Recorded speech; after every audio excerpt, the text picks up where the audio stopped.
What's going on, guys? In today's video, I'm going to talk to you about the process I go through when I'm starting a business. It's going to look like this.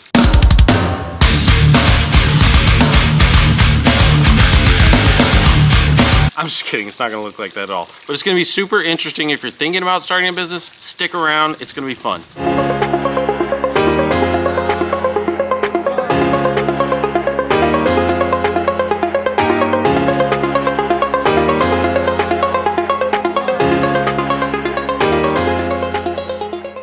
So what's going on, guys? My name is Travis. I make videos that hopefully inspire you to make an investment or start a business.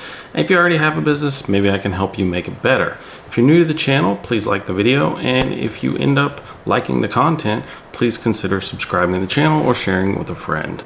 So one thing I get asked a lot is, how do I plan a new business? Do I have a template? Is there some secret sauce or secret formula that I have that nobody else has? So in today's video, I'm going to show you the new scrap metal business that I'm starting, kind of where my head is, the tools I use to help me plan this, and just the whole process I go through. Normally, if I'm interested in a business or an idea, I think about it for a long time. It'll linger in my head. Like, this particular business, the scrap metal business, has probably been kind of bouncing around in my head for a couple of years, but it really started making sense when I started looking for something to add on to my garbage business. Because I have the roll-offs already and I have a working organization already, meaning I have management, I have people in place, I have insurance, I have all the things that comprise a working business. Adding on another revenue stream was going to be pretty reasonable as far as the cost, and it could generate a lot of upside as far as the revenue. A lot of my customers now, they have a roll-off from me, like a commercial customer will have a roll-off from me that they use for their commercial trash, and then next to it they have a roll-off for their metal, but it's from another company. So for me to convince them to put my roll-off for metals next to my roll-off for trash is a lot easier than acquiring a new customer. And because I already have the roll-offs and I have the driver and everything, it's a much higher profit margin. I can get more efficiency out of my people, and I can spread my fixed costs like insurance and stuff like that between a lot more things. So if an idea lingers for long enough and I decide that I'm going to get serious about really looking at it, I start putting it into a spreadsheet. I basically try to reverse engineer an income statement. If you don't know what this means, I try to estimate all the revenue sources and a ballpark of the revenue that I'll generate from the business, and then I try to estimate all of the expenses that it'll cost me to run that business to generate that revenue, and then I look at what the difference is. This will give me a good idea of the approximate profit I can make, the approximate amount of people I'll have to hire, expenses that I'll have to take on. And I do the same thing for my startup cost. I basically reverse engineer a balance sheet. I'll list out all the equipment that I think I'm going to need, what kind of cash on hand I think I'll need, and any cost that I think I'll need to start this business. And this will give me a really good baseline for like what this investment's going to cost me to get into, and the approximate revenue and profit margin that I can get to by owning this business. Ultimately, it's helping me figure out what the return on my investment is going to be. In the beginning, everything's going to be an educated guess. I'm going to guess at the cost of my insurance. I'm going to guess at how much diesel I use. I'm going to guess at the labor I use. But because of my experience and my background in business, I've gotten better and better over time, and I have gotten really good at getting really close to what it will actually look like for me to run this business. If you're newer to this, and I even do this now, I overestimate everything. Because if you overestimate everything and when you get to the end it still looks really appealing, then you have to know that if you beat those estimations, it's going to look even more appealing, right? I would also overestimate because there's always going to be things that you forgot. If you overestimate on your labor by 30%, but then you completely forgot to add in tires or something like that, later that'll kind of wash out and even out. So after I've reverse engineered this income statement and this balance sheet, then I go through the process. I start trying to prove up my estimations. I'll start doing research about everything in my estimations and one by one going through and proving them. As I do this, the picture starts becoming clearer and clearer and clearer. As the picture becomes clearer, it changes from an educated guess to a very close estimate.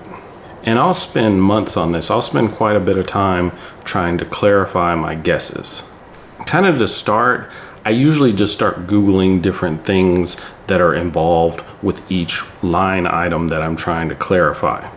I might do a search to try to figure out the cost of a particular piece of equipment that I'm wanting to buy, or I might get on YouTube and search and try to find videos that talk about the business that I'm trying to get into, and just try to put any kind of clarification to these guesses as I go. I'll look up the financials of publicly traded companies that are in the business that I'm trying to be in. For an example, when I was going to get into the propane business, I went onto E-Trade, that's where I do my stocks, and I looked up AmeriGas, Suburban Propane, and you can see their financials. And they're much bigger, right? But what this will help you do is try to get to an idea of how much net profit they have, how much gross profit they have, the organization of the business. You can read a lot of the things that they're talking about, the future outlook of the industry, things like that. And it'll help give you a much clearer picture of the business in general. So after I've gotten a pretty good baseline of how the business looks and I've clarified a lot of the pieces in there, I'll start calling people. I'll call the people that I plan to sell my product to. Like in this case, it was a steel mill. When I started my garbage business, it was the landfill. And I'll try to get an idea of what that deal would look like. I'll tell them that I'm thinking about starting this business. In a lot of cases, they'll tell me all kinds of information, like who my competitors are, how to find customers, just a lot of stuff that I didn't know about the business beforehand. So even if you haven't done anything, it's a good idea to talk to the end market and just see what they'll tell you. So then I do something that people might think is a little crazy. I find a business that's like the business I want to start, but very far away in another area, a lot of times in another state. And I'll call them and I'll just say, I'm thinking about getting into this business. Hello, is this the owner? Yeah, I was just wondering if I could ask you some questions about your business. I'm thinking about starting a business just like yours, but in Central Texas. Am I what? And you'd be shocked how often the business owner will talk to you. I've had business owner talk to me for an hour and a half before about things I was thinking about getting into. I had a pig farmer in Oklahoma talk me out of starting a pig farm. Before I talked to him, I was gung-ho about it, but I found out through the call that a lot of the numbers and estimations I had been making were close, but I was leaving out a lot of details that affected the profit substantially. I'll also talk to employees that work for businesses that are like the one that I'm thinking about getting into. I once thought about starting a trailer leasing program, and it was one of the owner-operators that hauled the trailers around that actually talked me out of getting into the business. I had overlooked some things that once they were clarified, the picture didn't make as much sense anymore, and the return on the investment wasn't as good, and I decided right then I wasn't going to get to it. At this point, you have to realize I haven't spent any money. I haven't set up a business name, I don't have a website, I don't have a logo, I don't have anything. I'm just gathering intel, and this whole process could go on for months, like 6 months. So if I've gone through all these checks and I've clarified all these things and I still feel like this is something I want to do, I finally will call some of my competitors in my area and ask them if they've ever thought about selling, and if they would maybe have lunch with me or meet with me and talk about it. You're going to find out pretty quick how they feel. A lot of them will say, nope, not interested at all. And just like I did the video about should you start a business or should you buy a business, you're going to find out who your competitors are, and you're going to find out that some of them are older, some of them are younger, and there's just no way they're interested. And I'll go meet with them. Just to be clear, I'm not meeting with them in an underhanded way. If I meet with them and they're willing to sell at a reasonable price and I like what I see in the business, I'll absolutely buy them. If I don't buy them, and if it doesn't look like something that I want to do, or they don't want to sell, I've just learned a whole lot. You're sitting there for an hour and a half with a guy at lunch and he's just talking about the business. And a lot of times you'll ask questions and they'll give you answers that they probably shouldn't give you, but you're working towards possibly buying their business. The interesting thing I've kind of found about this part of the process is you could write out your whole business plan, and 6 months before you started, mail your business plan to all your competitors, and it really doesn't change a whole lot. If somebody is running a poor business before you start up, they're not going to just kind of flip a switch and all of a sudden start running a great business. They're going to be a poor business 4, 5, 6 months from now, just like they are today. And if somebody's running a really, really great business, then you probably shouldn't be going in business against them. So sitting in the, letting them know you're going to do this beforehand isn't going to change a whole lot either, because they're running a great business. You're not going to gain a lot of traction against them unless the market is so robust that there's enough room for multiple people to be growing at the same time in that business. So once I've gathered all this intel and this information, I have a really good idea of the amount of revenue I can generate in this business, the amount of profit I can make in this business, and how big I could probably grow this business. At this point, I have to make a decision on whether or not I actually want to pull the trigger on it.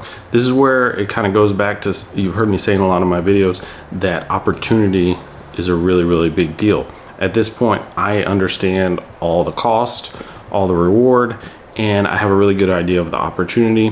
So it's really just a matter of, do I want to pull the trigger? Is the amount of time and money that I'm going to put into this investment worth the reward I'm going to get on the other side of that? If you want to know the answer to that question and you like these videos, you can follow along in my journey. I'm going to post regular updates, and you can check out another one of my videos right here.